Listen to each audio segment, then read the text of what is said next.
ሰላም ጤና ይስጥልን ውድ የጄኤምኤም ቴሌቪዥን ተመልካቾቻችን ከጄኤምኤም ቴሌቪዥን የጄኤምኤም መረጃዎቻችንን እናንተ እንድትበሳት ላይ እንገኛለን። በቅድሚያ ማርስ ዜናዎች እየተካሄደ ያለው ሀገራዊ ምክክር ያለፈውን ዘመን አለመግባባት ለመፍታት ተስፋ ፈንጣቂ መሆኑን የኢትዮጵያ ወንጌላውያን አማኞች ቤተክርስቲያናት ካውንስል ፕሬዝዳንት ቄስ ደረጀ ጀንበሩ ገለጹ። ሮሆቦት ቤተክርስቲያናት ህብረት አስቸኳይ ጠቅላላ ጉባኤና የውይይት መድረክ በኪንግስ ሆቴል አካሄዱ። ከውጪ በፈረንሳይ በተከሰተው የሙቀት ማዕበል ከ7000 በላይ ሰዎች ህይወት አለፈ። ከመረጃዎቹ ጋር ነሱስና ያሳበራችሁ ቆይታ አድርጋለሁ። አብራችሁ ነው። እየተካሄደ ያለው ሀገራዊ ምክክር ያለፈውን ዘመን አለመግባባት ለመፍታት ተስፋ ፈንጣቂ መሆኑን የኢትዮጵያ ወንጌላውያን አማኞች ቤተክርስቲያናት ካውንስል ፕሬዝዳንት ቄስ ደረጀ ጀንበሩ ገለጹ። የካውንስሉ ፕሬዝዳንት ቄስ ደረጀ ለአዲስ ዘመን ጋዜጣ እንደገለጹት ኢትዮጵያ እየመከረች መሆኑ ችግሮችን መፍታት የሚያስችል መስመር መያዟን የሚያመላክት ነው። ይህ ምክክርም ከዚህ ቀደም የነበሩ አለመግባባቶችን መፍታት የሚያስችል ተስፋ ፈንጣቂ ነው ብለዋል። እየመከረን ያለንበት ጊዜ መሆኑን ሳስብ እጽናናለሁ ያሉት የካውንስሉ ፕሬዝዳንት ቄስ ደረጀ ሰው ከተነጋገረ ከተመካከረ አንዱን ማዳመጥ ከቻለ መፍትሄ ለማፈላለግ ሆነ ለመፍትሄው ሩቅ እንደማይሆን ገልጸዋል። ቀደም ሲል የነበረብንን ችግር ተቀምጦ መወያየት አለመቻላችን ወደ ኃይልና ጉልበት መሄድ ግድ ሲል ቆይቷል ያሉት ፕሬዝዳንቱ ያልተገባ ኃይልና ጉልበት ሀገርን ወደ ኋላ የሚያስቀርና በድህነት ኑሮን እንድንገፋ የሚያደርግ ለማንም የሚጠቅም አይደለም ብለዋል። ምክክሩ አንዱ በሌላው ጫማ ውስጥ ሆኖ የሌላውን ነገር ማየት ለመረዳት መሞከር፣ በተረጋጋ መንገድ ማስጨረስ፣ መስማት፣ መደማመጥ እንደሆነም በማብራራት መመካከርን የመሰለ ነገር ባለመኖሩ ይህንን ተስፋ ፈንጣቂ ሀገራዊ ምክክር በስኬት ማጠናቀቅ ያስፈልጋል ብለዋል። እርሳቸው ሐምሌ 8 2018 ዓ.ም በተጀመረው ሀገራዊ ምክክር ላይ በመክፈቻው ስነ ስርዓት ላይ እንደተገኙ አስታውሰው በተጨማሪም ከካውንስሉ ሰዎች በብዛት በምክክሩ ውስጥ እንዳሉ ጠቅሰዋል። በምክክሩ ወደ መደማመጥና ሀገርን እያሰቡ መሄድ ተጠንክሮ ከቀጠለ እንደ ሀገር ያለብንን ችግርና አለመግባባት ለመፍታት የሚያስችልና ተስፋ የተጣለበት መሆኑን አመልክተዋል። ቄስ ደረጀ መጨቃጨቁ፣ መገፋፋቱ፣ አለመግባባቱ ይብቃ። የምንለያየውስ እስከ መቼ ነው? የምንለያየውስ ምን ለመሆን ነው? ምንስ ትርፍ ለማግኘት ነው? ትናንትና ያልጠቀመንን ነገር ዛሬ ይዘን ለምን እንሄዳለን? አለመነጋገር አልጠቀመንም። አንዱን ማጥፋት አላዋጣንም። አሁን የሚሻለው ተቀምጦና ረጋ ብሎ መነጋገርና የጋራ መፍትሄ መፈለግ ነው ሲሉ መልእክት አስተላልፈዋል። ዛሬ መፈታት ያለበትን ዛሬ እንፍታ፣ ዛሬ ያልተፈታውን ደግሞ አብረን እንነጋገርበታለን ያሉት ቄስ ደረጀ ምክክሩ በጥሩ ነገር እየተካሄደ እንደሆነ ተገንዝቤያለሁ፣ ጥሩ ነገር እንዲገኝም እግዚአብሔርን እማጸናለሁ ሲሉ ገልጸዋል። በኢትዮጵያ ሙሉ ወንጌል አማኞች ቤተክርስቲያን የሰሜን ምዕራብ አዲስ አበባና አካባቢው ክልል 5ኛ መደበኛ ጠቅላላ ጉባኤ ተካሄደ።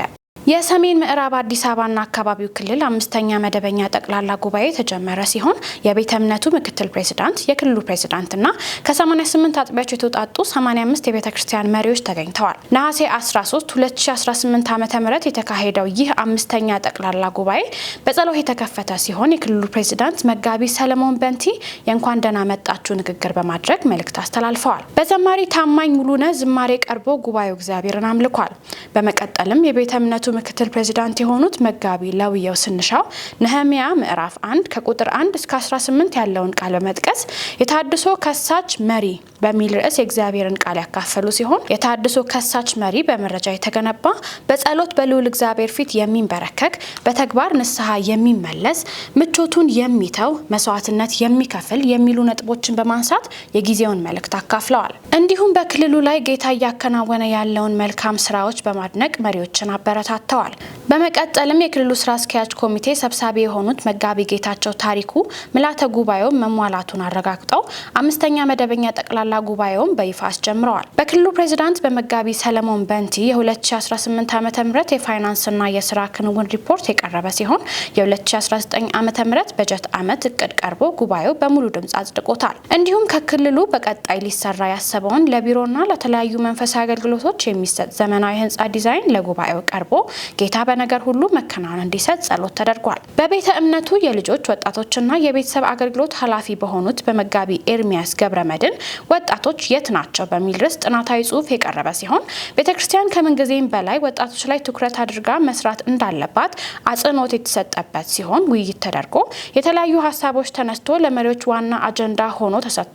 የሰሜን ምዕራብ አዲስ አበባና አካባቢ ክልል 5ኛ መደበኛ ጠቅላላ ጉባኤ አርብ ነሐሴ 15 2018 ዓ.ም የሚጠናቀቅና የስራ አስኪያጅ ኮሚቴ ምርጫ በዕለቱ እንደሚከናወን ያገኘነው መረጃ ያመለክታል። በመሰረተ ክርስቶስ ቤተክርስቲያን ወላይታ ሶዶና ሾኔ ክልል ስር በሚገኙ አጥቢያዎች ጉብኝት ተደረገ።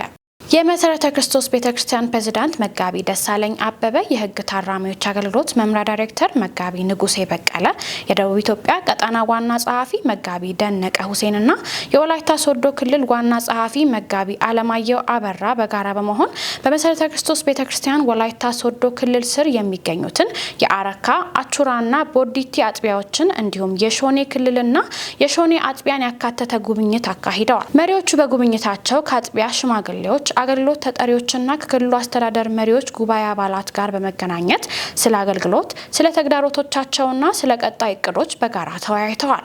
በጋራም ጸልየዋል። በጉብኝቱ የጸሎት ቤት ግንባታ ላይ ያሉ አጥቢያዎችን የግንባታ ሂደት ሲመለከቱ ለማበረታቻ የሚሆን የፍቅር ስጦታቸውን የገንዘብ ድጋፍ አበርክተዋል።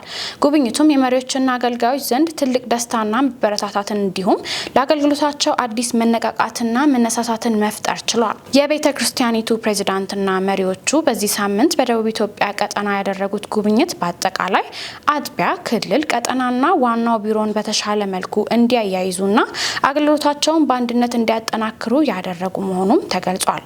መረጃው የቤተ ክርስቲያኒቱ ነው። ሮሆቦት አብያተ ክርስቲያናት ህብረት አስቸኳይ ጠቅላላ ጉባኤና የውይይት መድረክ በኪንግስ ሆቴል አካሄዱ። ታምራት ሞቲ ዝርዝር አለው። ሮሆቦት አብያተ ክርስቲያናት ህብረት ምስረታውን ካገኘ 5 ዓመታትን ያስቆጠረ ሲሆን በእነዚህ ዓመታትም መንፈሳዊ፣ ልማታዊና ማህበራዊ ተልእኮችን እየፈጸመ መጥቷል። የህብረቱ የሥራ አመራር ቦርድ በወቅታዊ ጉዳዮች ላይ ለመወያየትና ውሳኔዎችን ለማሳለፍ በኪንግስ ሆቴል ባደረገው ጥሪ መሰረት የህብረቱ አባል ቤተ እምነት መሪዎችና አገልጋዮች መገኘትም ችለዋል። ዕለቱም በጸሎትና በዝማሬ አምልኮ ጅማሮን ያደረገ ሲሆን በፓስተር ዶክተር ቶማስ አማካኝነትም ከክፋት ኃጢአትና ዋዘኝነት ርቀን ከፊታችን ያለውን ዘመን ላይ የእግዚአብሔርን ቤት ምስጉን ሆነን እንስራ የሚል የቃል እግዚአብሔር መልእክትም ተላልፈዋል። ቀጥሎም በህብረቱ ጠቅላይ ጸሐፊ ፓስተር ዶክተር አዲስ የእንኳን ደህና መጣችሁ መልእክት የተላለፈ ሲሆን የህብረቱ ቦርድ ሰብሳቢ የሆነው ፓስተር አየለ የዕለቱን የውይይት መድረክ በይፋ በማስጀመር መልካምና የተሻለ ስራ ለመስራት የምንነሳበት ጊዜ እንደሚሆን እምነቴም ነው ብለዋል። በነበረው ውይይትና ውሳኔዎችን የማሳለፍ መድረክም ቀድሞ የነበሩና ለህብረቱ እድገት እንቅፋት የሆኑ አሰራሮችን በመንቀስ በፍሬ የታጀበ የወንጌል ሥራ የመስራት ነጥቦች ኦዲት ሪፖርት የመስማት ህብረቱን በመልካም ሊመራ የሚችል ፕሬዝዳንት የመምረጥ የሚሉትን በዋናነትም አስኪደዋል። ከቤቱም የተነሱትን ጥያቄዎች የህብረቱ የቦርድ አባላት በአግባቡ ምላሾችን በመስጠት ቀጣይ ዓመታትን ህብረቱን በፕሬዝዳንትነት የሚመራን አካል ለማስመረጥ በቀረበው እጩ መሰረት ጠቅላላ ጉባኤውም ፓስተር ዶክተር አዲስን የሮሆቦት አብያተ ክርስቲያናት ህብረት ፕሬዝዳንት አድርጎ ሹሟል። በመጨረሻም በጋራ አምልኮና ጸሎት የሮሆቦት አብያተ ክርስቲያናት ህብረት ያደረገው አስቸኳይ ጠቅላላ ጉባኤና ውሳኔ የመስጠት መድረክም ፍጻሜውን ያገኘ ሲሆን የህብረቱ አመራር የሆኑት ፓስተር ዶክተር ታምሬ፣ ፓስተር ዶክተር አዲስና ፓስተር አየለ ስለ ሮሆቦት አብያተ ክርስቲያናት ህብረት የወንጌል ስራና ስለ አንድነት የሚከተለውን አስተያየት ሰጥተዋል። ጉባኤው ያው አስቸኳይ ጉባኤዎች የሚባሉ አሉ። ቦርዱ የመጥራት ስልጣን ስላለው በቦርዱ መተዳደሪያ ደንብ መሰረት አስቸኳይ ጉባኤ ጠርተናል። የጠራንባቸው ምክንያቶች ውስጥ አስተዳደራዊ ጉዳዮችን ለማስተካከል በአዲስ መልክ የህብረት አባሎቻችንን በመንፈሳዊም በእውቀትም በህብረትም በእነዚህ ሁሉ ኦርጋናይዝድ በሆነ መንገድ ችግራችንን በጋራ ያገኘነውን በጋራ መንፈሳዊ ህይወታችንን በጋራ ከዛ ደግሞ ትልቁ አጀንዳ ወንጌልን ለዓለም ለፍጥረት ሁሉ ስበኩ ያለውን አጀንዳ በስርዓት ለማስኬድና በተለይ በዚህ ጉዳይ ላይ አመራርን የያዙ ሰዎች ጥንቃቄ እንዲያደርጉና ብቁ የሆኑ ሰዎችን በስርዓት ለማስያዝና በዚህ ጉባኤም የምናካሂዳቸው ፕሮግራሞች ይኖራሉ። በዚህም በተመለከተ ዓላማው በሚቀጥለው አዲስ ዓመት አዲስ ስራ ለመስራት ነው። የእግዚአብሔር ቃል ሲናገር በሰማይ የዘላለም ሕይወት በምድር 100 እጥፍ ይላል። ስለዚህ ሆሊስቲክ የሆነ ስራ መስራት እንፈልጋለን። እግዚአብሔር ረድቶን በሴኩላሩም ዓለም ብዙ ስራ እየሰራን እንገኛለን። ስለዚህ ረሆቦት በሁሉ አቅጣጫ መስራት እንዲችል በረሆቦት ውስጥ ብዙ እድሎች አሉ፣ ብዙ ተቋማት አሉ እና ይህንን ሁሉ በአንድነት በማስተሳሰብ የወንጌል አማኙ በአንድነት ህብረት በማድረግ እንዲሁም ደግሞ የተበታተኑ ኃይላትን በማሰባሰብ እግዚአብሔር ቃል ወንድሞች በህብረት ቢቀመጡ መልካም ነው እነሆም ያማረ ነው ይላል። እንግዲህ ይህንን ህብረት በማጠናከር ታላላቅ ስራዎችን እንሰራለን ብለን ተስፋ እናደርጋለን። ምክንያቱም ረሆቦት ከካውንስሉ መስራች አባላት አንዱ እንደመሆኑ መጠን የካውንስሉ መስራች እንደመሆኑ መጠን ከሰላም ሚኒስቴር ጀምሮ ስራዎችን እየሰራ እዚህ ደርሷል። ከካውንስሉም ጋር ከሌሎች ህብረቶችም ጋር ከቤተ እምነቶች ጋር በአንድነት በሚያስፈልጉ እንቅስቃሴዎች ሁሉ በሀገር ልማት እንዲሁም ደግሞ እግዚአብሔር በሰጠን ተልእኮ የተቀበልናቸው ተልእኮች አሉ። እነኛን ተልእኮች ሁሉ ታላቁ ተልእኮ አለ፣ የወንጌል ስራ አለ፣ አደራ አለብን። ቤተ ክርስቲያናትን ማነሳሳት በብዙ ድጋፍ የሚያስፈልጋቸው ቤተ ክርስቲያናት አሉ። እኛም ቤተ ክርስቲያናት የመርዳት እቅድ አለው፣ የማገዝ እቅድ አለው፣ ስልጠና የመስጠት እቅድ አለው። ትሬኒንግ በጣም ያስፈልጋል። እግዚአብሔር በረዳን መጠን በተሰጠን እድል ብዙ ስራዎችን ለመስራት ተዘጋጅተናል። የረሆቦት አብያተ ክርስቲያናት ህብረት አንጻር ከህብረት አንጻር ህብረቶች ሁል ጊዜ በግለሰብ ወይም በግለሰቦች ላይ የተመሰረተ መሆን የለበትም። ረሆቦት እንደ ስሙ ወደ 300 ምናምን የሚጠጋ ህብረት ነው ያለው። በግለሰብ በቦርድ ሰብሳቢ በፕሬዝዳንት በሆኑ ሰዎች ትከሻ ላይ ብቻ መሆን የለበትም። ተቋም ነው መሆን ያለበት። አንዱ ደግሞ የህብረቶችም ይሄንን ስራ በሚገባ እንዲሰሩ ብዬ መልእክት አስተላልፋለሁ። እኛ ጋርም የተፈጠረው ትልቅ ችግር ዛሬም ጠቅላላ ጉባኤ እንድንጠራ ያደረገው በግለሰብ ትከሻ ላይ ግለሰቦች የሚመሩት አንድ ግለሰብ ሁለት ግለሰብ የሚመራው ብቻ አይደለም እና ስለዚህ በተቋማዊ በሆነ መንገድ መመራት አለበት። ተቋማዊ በሆነ መንገድ ህብረቶች ህብረታቸውን መምራት አለባቸው እላለሁ። የጂኤምኤም መረጃዎቻችን ቀጥለዋል። አሁን ደግሞ ከውጭ ያገኘናቸው መረጃዎች እናልፋለን። በፈረንሳይ በተከሰተው የሙቀት ማዕበል ከ7000 በላይ ሰዎች ህይወት አለፈ።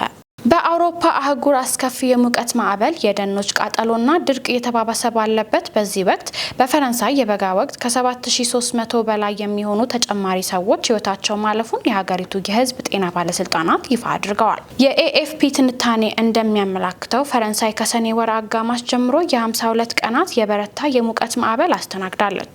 እንደ ጤና ባለስልጣናትና እንደ ኤኤፍፒ መረጃ ከሆነ ፈረንሳይ እንደ አውሮፓውያን አቆጣጠር በ2022 ከተመዘገቡት የ33 ቀናትና እንደ አውሮፓውያን አቆጣጠር በ2003 ከነበረው የ22 ቀናት የሙቀት ማዕበል በእጅጉ የሚበልጥ አስከፊ ጊዜን አሳልፋለች።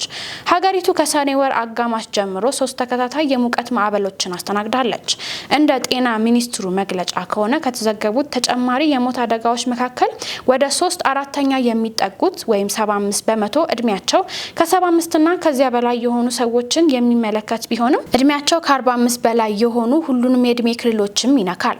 የሞት አደጋዎቹ በተለያዩ ምክንያቶች የተከሰቱ በመሆናቸው እስካሁን ሙሉ በሙሉ ከሙቀቱ ጋር ብቻ የተያያዙ ናቸው ለማለት ባይቻልም የመጨረሻው የተጣራ መረጃ በመጪው ወቅት ይፋ ይደረጋል ተብሎ ይጠበቃል።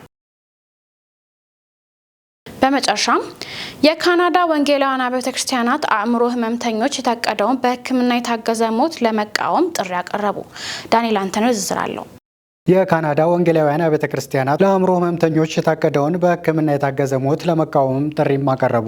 በሕክምና የታገዘ ሞት ወይም ዩታኔዥያ መብት በአእምሮ ህመምተኞች ብቻውን ለሚሰቃዩ ሰዎች ሊሰጥ የታቀደውን ሕግ በመቃወምም የካናዳ ወንጌላውያን ክርስቲያኖች ከአካባቢያቸው የፓርላማ አባላት ጋርም በመገናኘት ተጽዕኖ እንዲፈጥሩ ጥሪም ተደረገ። የካናዳ ኢቫንጀሊካል ፌሎሺፕ ወይም ኤኤፍሲ እንዳስታወቀው በአእምሮ ህመም ብቻቸውን ለሚሰቃዩ ሰዎች በሕክምና የታገዘ ሞትን ለመፍቀድም የተቀመጠው የጊዜ ገደብ ማርች 17 17 2027 መሆኑንና ቀኑ ለመድረስ ከ8 ወራት ያነሰ ጊዜ በመቅረቱም የፓርላማ አባላት በክረምቱ የረፍት ወቅትም ከህዝቡ ጋር በሚገናኙበት ወቅትም አባላቱ ስጋታቸውን ማቅረብም አለባቸው። የህጉ መተግበር ለአእምሮ ህመምተኞችም ጥበቃ ከማድረግ ይልቅም ለአደጋ ያጋልጣቸዋል የሚለው ኢኤፍሲ ፓርላማው ስራውን ሲጀምር የህዝቡን ንቁ ተሳትፎ የውሳኔን አቅጣጫም ለመለወጥ ትልቅ ሚና እንደሚጫወትም ተገልጿል። የኢኤፍሲ አዘጋጅ የሆነው ራቸል ለደጋፊዎቻቸው ባስተላለፉት መልእክትም ሀገራችን ለአእምሮ ህመምተኞች ሞትን ከማቅረብ ይልቅም አስፈላጊውን እንክብካቤና ድጋፍ ወደ መስጠት እንድታመራም ልንገፋፋም ይገባልም ሲሉም ተናግረዋል። አማኞች ለተወካዮቻቸው በመደወልም ህጉ ላልተወሰነ ጊዜ እንዲዘገይ ወይም ሙሉ በሙሉ እንዲሰረዝ ሊሞግቱ ይገባልም ብለዋል። በሌላ በኩል ዳይንግ ዊዝ ዲግኒቲ የተሰኘውን ጨምሮ የሚደግፉ ድርጅቶች ደግሞ እቅዱ በተያዘለት ጊዜ እንዲቀጥልና ለተቸገሩ ሰዎች የመምረጥ መብት እንዲሰጥም መንግስትን በጽኑ እየወተወቱም ይገኛሉ። በመጪው መስከረም ወርም የካናዳ ፓርላማ እንደገና ሲሰባሰብ በአእምሮ ህመም ምክንያት የሚደረገውን በሕክምና የታገዘ ሞትም ሙሉ ለሙሉ ለማስቀረት የቀረበውን ረቂቅ ህግ ወይም ቢል ሲ-218 ጨምሮ የተለያዩ የህግ አማራጮች ላይ ይከራከራል ተብሎም ይጠበቃል። ዘገባው የክርስቲያን ዴይሊ ነው። መረጃዎቻችንን ከማጠቃለላችን በፊት አስተያየቶቹን እናሳችሁ። እየተካሄደ ያለው ሀገራዊ ምክክር ያለፈውን ዘመን አለመግባባት ለመፍታት ተስፋ ፈንጣቂ መሆኑን የኢትዮጵያ ወንጌላውያን አማኞች አብያተ ክርስቲያናት ካውንስል ፕሬዝዳንት ቄስ ደረጀ ጀንበሩ ገለጹ። ሮሆቦት አብያተ ክርስቲያናት ህብረት አስቸኳይ ጠቅላላ ጉባኤና የውይይት መድረክ በኪንግስ ሆቴል አካሄዱ። ከውጪ በፈረንሳይ በተከሰተው የሙቀት ማዕበል ከ7000 በላይ ሰዎች ህይወት አለፈ። ከጂኤምኤም ቴሌቪዥን ለዛሬ የነበሩን የጂኤምኤም መረጃዎቻችን ይመስሉ ነበር። እኔ ሱስና ያሱ መረጃዎቹን ወደ እናንተ ያደረስኩኝ አብራችሁ ቆይታ አደረኩኝ። መረጃዎቹን ያዘጋጁላችሁ ደግሞ ዳንኤል አንተነህና ነጻነት አቁማ ነበሩ። ከቀሪ የጂኤምኤም ቴሌቪዥን ፕሮግራሞቻችን ጋር መልካም ቆይታ